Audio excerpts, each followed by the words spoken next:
Hello friends, तो स्वागत है आपका हमारे चैनल ज्ञानालय में। फ्रेंड्स, आज के अपने इस वीडियो में हम डिस्कस करने जा रहे हैं डिस्टेंस एंड डिस्प्लेसमेंट के बारे में।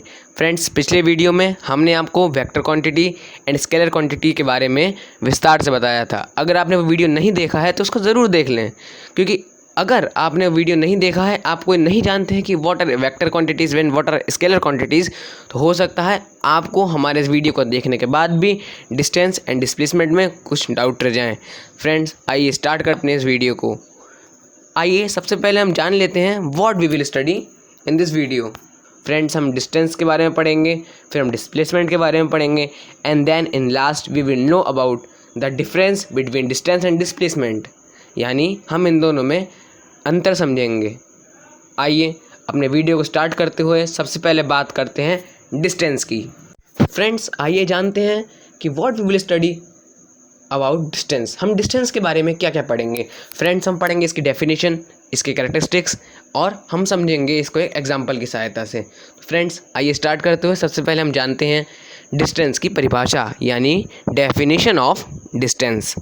The length of a path covered by a moving object from point A to point B is called distance, or we can say distance is the total movement of an object without any regard to direction। अर्थात friends, किसी गतिमान वस्तु द्वारा एक स्थान से दूसरे स्थान तक जाने में उसके मार्ग की लंबाई, उसका उसने जो पाथ कवर किया उसकी लंबाई को वस्तु द्वारा तय की गई दूरी कहते हैं। अब फ्रेंड्स, आइए जानते हैं what are the characteristics of distance. The distance of an object has the unit of length. किसी वस्तु की दूरी को हम लंबाई की इकाई में नापते हैं, यानी दूरी को हम मीटर में नापते हैं, यानी द यूनिट ऑफ लेंथ में। अब हमारा सेकंड कैरेक्टरिस्टिक आती है the distance of an object in the given interval of the time is always positive. किसी दिए गए समय अंतराल में किसी वस्तु की दूरी हमेशा सकारात्मक होती है, कभी भी ऋणात्मक मान नहीं होता है, उसका धनात्मक मान ही आता है, प्लस में ही आती है वो हमेशा। अब हमारा अगली विशेषता आती है the distance is an scalar quantity. दूरी एक अदिश राशि है। अब हमारा अगली विशेषता आती है the distance travelled bye an object can never be zero, यानी किसी वस्तु द्वारा तय की गई दूरी कभी भी शून्य नहीं हो सकती। The actual distance traveled by an object in a given time interval can be equal or greater than the magnitude of displacement. It can never be less than magnitude of displacement. एक निश्चित समय में किसी वस्तु द्वारा तय की गई वास्तविक दूरी विस्थापन के परिणाम के बराबर या उससे अधिक तो हो सकती है, लेकिन कभी भी विस्थापन के परिमाण के कम नहीं होगी। यानी हमारा विस्थापन का मैग्नीट्यूड आएगा, परिमाण आएगा, उससे कभी कम नहीं हो सकती है, क्योंकि हमेशा डिस्टेंस ज़्यादा ट्रैवल किया जा सकता है या डिस्प्लेसमेंट के इक्वल ट्रैवल किया जा सकता है। क्योंकि जब डिस्टेंस हमारा स्ट्रेट लाइन में हो रहा है, जब हम स्ट्रेट लाइन में मोशन कर रहे हैं, तो डिस्टेंस और displacement both are same, then at that time the distance and displacement are both are same because they are travelling in the straight line. But when we are traveling in a curve, then at that time the distance is greater than the displacement। Friends, आइए इसको और clear करने के लिए हम एक example की सहायता से इसको समझते हैं। तो फ्रेंड्स, मान लीजिए आपको टाउन ए से टाउन बी जाना है, और इसके लिए सबसे बेस्ट मार्ग कौन सा है? Straight up north. लेकिन वहाँ पे कंस्ट्रक्शन वर्क चल रहा है, इसलिए आपने एक कर्व्ड पाथ चुना टाउन बी तक पहुँचने के लिए। लेकिन अगर ये कंस्ट्रक्शन वर्क नहीं होता तो आप यहाँ पे ये स्ट्रेट पाथ का यूज़ करते हैं। फ्रेंड, डिस्टेंस को हम मीटर्स में मेजर करते हैं, जिसे हम स्मॉल केस m से दिखाते हैं, प्रदर्शित करते हैं। और टाउन ए से टाउन बी तक की दूरी रही हमारी 20,000 मीटर्स, एंड जो हमारा कर्व पाथ था जब वो लिया हमने तो वो हो गई 50,000 metres. It sounds like very big. तो फ्रेंड, जैसा कि हम जानते हैं कि 1 kilometre is equals to 1000 metres, that means 20,000 meters is equals to 20 kilometers and 50,000 meters equal to 50 kilometers। Friends, यहाँ पे हमने समझा डिस्टेंस के बारे में, अब हम समझेंगे डिस्प्लेसमेंट के बारे में।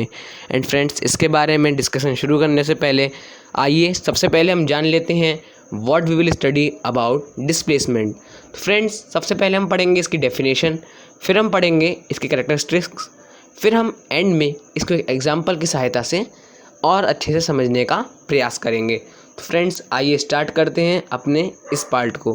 फ्रेंड्स, सबसे पहले हम बात करते हैं इसकी डेफिनेशन के बारे में। The difference between the final and initial position of a moving object on a straight path is called the displacement of the object. अर्थात फ्रेंड्स, किसी ऋजुरेखीय मार्ग पर गतिमान वस्तु की अंतिम एवं प्रारंभिक स्थितियों में अंतर को हम वस्तु का विस्थापन कहते हैं। अब फ्रेंड्स, हम बात करते हैं इसके कैरेक्टरिस्टिक्स के बारे में। फ्रेंड्स, इसके कैरेक्टरिस्टिक्स में सबसे पहले हमारा पॉइंट आता है displacement has the unit of length, यानी विस्थापन को भी हम लंबाई की इकाई में मापते हैं, यानी विस्थापन में भी लंबाई की इकाई का ही उपयोग होता है। फ्रेंड्स, सेकंड पॉइंट आता है हमारा the displacement of an object in a given time interval can be positive, zero और नेगेटिव, यानी फ्रेंड्स एक निश्चित समय अंतराल में किसी वस्तु का विस्थापन धनात्मक, शून्य या ऋणात्मक भी हो सकता है। थर्ड पॉइंट आता है फ्रेंड्स हमारा displacement is a vector quantity, यानी विस्थापन एक सदिश राशि है। And fourth and last point आता है फ्रेंड्स हमारा the displacement of an object between two points does not tell the type of motion following by the object between those points. If a particle goes from A to B, the shortest path of circular path, then displacement in each case is AB. That means friends, दो बिंदुओं के बीच किसी वस्तु का विस्थापन उन दो बिंदुओं के बीच वस्तु द्वारा अनुसरण की जाने वाली गति का प्रकार नहीं बताता कि जो वस्तु है वो कौन सी गति कर रही है, वो किस प्रकार की गति कर रही है, वो नहीं बताता। यदि कण सबसे छोटे पथ या वृत्ताकार पथ का अनुसरण करते हुए ए से बी तक जाता है तो प्रत्येक स्थिति में उसका विस्थापन ए बी ही कहलाएगा। फ्रेंड्स, आइए इसको और क्लियर करने के लिए हम एक एग्जाम्पल की सहायता से इसको समझते हैं। फ्रेंड्स, टाउन ए से टाउन बी के जो दोनों वेज हैं उनका आप डिस्टेंस लीजिए। क्या वो दोनों सेम हैं? जी नहीं, एक 20 है तो 50 किलोमीटर्स है। लेकिन जो हमारा डी कर्व वाला जो हमारा बड़ा पाथ है वो हमारे स्ट्रेट पाथ से बड़ा है। लेकिन अगर आप किसी को बताएंगे कि आप कहाँ पे हैं तो आप यही तो बताएंगे कि आप अपने घर से, अपने टाउन ए से 20 किलोमीटर्स नॉर्थ की डायरेक्शन में हैं। तो यहाँ पे डिस्प्लेसमेंट है, क्योंकि यहाँ पे डिस्प्लेसमेंट है इसलिए हमें यहाँ पे डिस्टेंस जो 20 किलोमीटर है और डायरेक्शन जो नॉर्थ फ्रॉम द होम है हमें मालूम है हो गई, इसलिए यहाँ पे ये वेक्टर क्वांटिटी कहलाएगा। तो फ्रेंड्स, यहाँ पे हम समझ चुके हैं डिस्टेंस और डिस्प्लेसमेंट के बारे में, यानी हम दूरी एवं विस्थापन के बारे में जान चुके हैं कि आखिरकार ये क्या है। फ्रेंड्स, अब हम जानेंगे इन दोनों में क्या अंतर है, यानी what is the difference between distance and displacement. तो फ्रेंड्स, जैसा कि आपको आपकी स्क्रीन पे एक टेबल दिख रही होगी, उसमें सबसे पहले लिखा है serial number, then differentiating property, then distance and then displacement. तो फ्रेंड्स, सबसे पहले आइए हम डेफिनेशन को लेके इन दोनों में अंतर समझते हैं कि इनकी डेफिनेशंस में क्या अंतर है। तो डिस्टेंस की डेफिनेशन जैसा कि आपको पता ही है, अभी हमने आपको बताई थी, the complete length of the path between any two points is called distance, यानी किसी पाथ के दो बिंदुओं के बीच की संपूर्ण लंबाई को हम डिस्टेंस यानी दूरी कहते हैं। अब आइए डिस्प्लेसमेंट पे बात करते हैं। Displacement is the direct length between any two points when measured along the maximum path between them, यानी फ्रेंड डिस्प्लेसमेंट क्या है? दो बिंदुओं के बीच में, फिर चाहे वो कर्व हो फिर चाहे वो स्ट्रेट हो, उनके बीच में एक सीधी लाइन की इनिशियल पॉइंट से फाइनल पोजीशन की दूरी क्या है, फाइनल पॉइंट की दूरी क्या है, वो है हमारा डिस्प्लेसमेंट यानी विस्थापन। उन दोनों में क्या मैक्सिमम दूरी है उसका माप हमारा विस्थापन कहलाएगी। अब बात करते हैं इनके डिनोटेशन की। इनको डिस्टेंस को हम डिनोट करते हैं डी से, स्मॉल डी से, और डिस्प्लेसमेंट को हम डिनोट करते हैं एस से। फ्रेंड्स, अब बात करते हैं इनकी डायरेक्शन कंसाइडरेशन की, कि आखिरकार क्या हमें डायरेक्शन की आवश्यकता होती है। To calculate the distance the direction is not considered, यानी डिस्टेंस को कैलकुलेट करने के लिए डायरेक्शन की हमें आवश्यकता नहीं होती है। But to calculate the displacement the direction is taken into consideration, लेकिन हमें डिस्प्लेसमेंट को कैलकुलेट करने के लिए डायरेक्शन की आवश्यकता होती है। फ्रेंड्स अब बात करते हैं इनके क्वांटिटी की कि आखिरकार ये स्केलर हैं और vector. Friend distance is a scalar quantity and it only depends upon the magnitude and not the direction. Distance जो है वो हमारी स्केलर क्वांटिटी है और ये केवल मैग्नीट्यूड यानी परिमाण पे ही डिपेंड करती है, डायरेक्शन पर नहीं करती। But displacement is a vector quantity and it depends upon both magnitude and direction. यानी विस्थापन एक वेक्टर क्वांटिटी है जो मैग्नीट्यूड यानी परिमाण एवं दिशा दोनों पर आश्रित है, दोनों पर निर्भर करती है। फ्रेंड्स हमारा नेक्स्ट पॉइंट आता है फॉर्मूला। डिस्टेंस का फॉर्मूला होता है friends speed into time, but displacement का फॉर्मूला होता है velocity into time.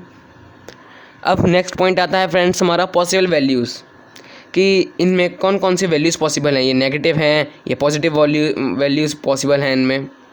Friend the distance can only have positive values, यानी डिस्टेंस में दूरी केवल और केवल धनात्मक मानों में ही हो सकती है। But displacement can be positive, negative and even zero. लेकिन जो हमारा डिस्प्लेसमेंट है वो पॉजिटिव के संग नेगेटिव भी हो सकता है, यानी ऋणात्मक भी हो सकता है और शून्य भी हो सकता है। फ्रेंड्स नेक्स्ट आता है हमारा indication. Distance is not indicated with an arrow, यानी डिस्टेंस हमारा जो है दूरी है वो एरो के साथ इंडिकेट नहीं की जाती है। But the displacement is always indicated with an arrow, यानी हमारा डिस्प्लेसमेंट है जो हमारा विस्थापन है वो हमेशा एक एरो के साथ इंडिकेट किया जाता है। फ्रेंड्स नेक्स्ट टॉपिक आता है हमारा measurement in non straight path, यानी इनको मापना किसी अरेखीय पथ में जो सीधा ना हो।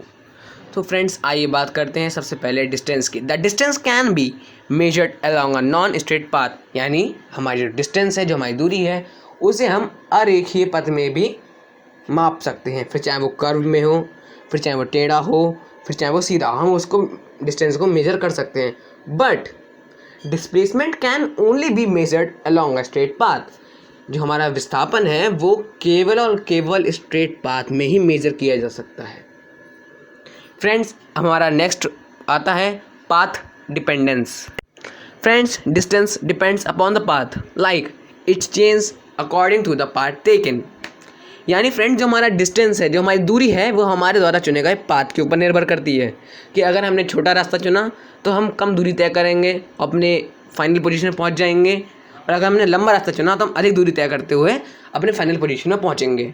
But displacement does not depends upon the path and it only depends upon the initial and final position of the body, यानी फ्रेंड्स जो हमारा डिस्प्लेसमेंट होता है, जो हमारा विस्थापन होता है, वो हमारे द्वारा चुने गए पथ के ऊपर निर्भर नहीं करता।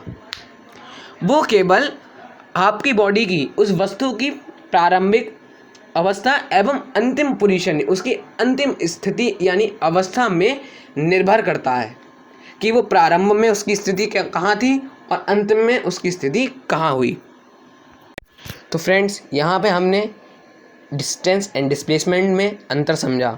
अब आइए अपने इस पूरे वीडियो को एक एग्जाम्पल की सहायता से दोबारा रिवाइज कर लेते हैं, रिकैप करते हैं। फ्रेंड्स मान लीजिए आप और आपका एक फ्रेंड स्कूल से आइसक्रीम पार्लर के गए। आपने 800 मीटर वाला रास्ता चुना, जबकि आपके फ्रेंड ने 500 मीटर वाला रास्ता चुना। तो फ्रेंड डिस्टेंस जो हमारा है वो total length covered along a path, हमारे द्वारा चुने गए पाथ की टोटल लेंथ होता है। जैसे आपका 800 मीटर आपने डिस्टेंस कवर किया और आपके फ्रेंड ने 500 मीटर। फ्रेंड डिस्टेंस आपके द्वारा चुने गए पाथ के ऊपर डिपेंड करता है, लेकिन ऐसा डिस्प्लेसमेंट में नहीं होता है। और यहाँ पे एक मज़ेदार बात ये है कि भले ही आपके और आपके फ्रेंड ने अलग अलग वेज लिए आइसक्रीम पार्लर जाने के, लेकिन आप दोनों स्कूल से 200 मीटर की दूरी पर हैं। तो फ्रेंड्स डिस्प्लेसमेंट हमारा रहा length of the straight line joining the initial and final position. Ice cream parlour रहा आपका final position and school is your initial position. Displacement is equals to magnitude and direction, जो यहाँ पे आपका है नॉर्थ स्ट्रेट में, यहाँ पे हमने आपका एरो के वहाँ से दिखाया। मैग्नीट्यूड रहा आपका 200 मीटर एंड डायरेक्शन रही आपकी नॉर्थ। तो यहाँ पे ये आपका डिस्प्लेसमेंट रहा of 200 metre in north direction. Friends, यहाँ पे हमारा वीडियो समाप्त हुआ। हमें आशा है कि आपको ये पूरा वीडियो अच्छे से समझ में आया होगा। और अगर आपको हमारा वीडियो अच्छा लगा हो तो हमारे वीडियो को लाइक कीजिए, शेयर कीजिए और हमारे चैनल को सब्सक्राइब कीजिए। एंड फ्रेंड्स, अपने नेक्स्ट वीडियो में हम आपको बताएंगे स्पीड एंड वेलोसिटी के बारे में। तब तक के लिए घर पे रहिए, स्वस्थ रहिए। Thank you friends, thanks for watching.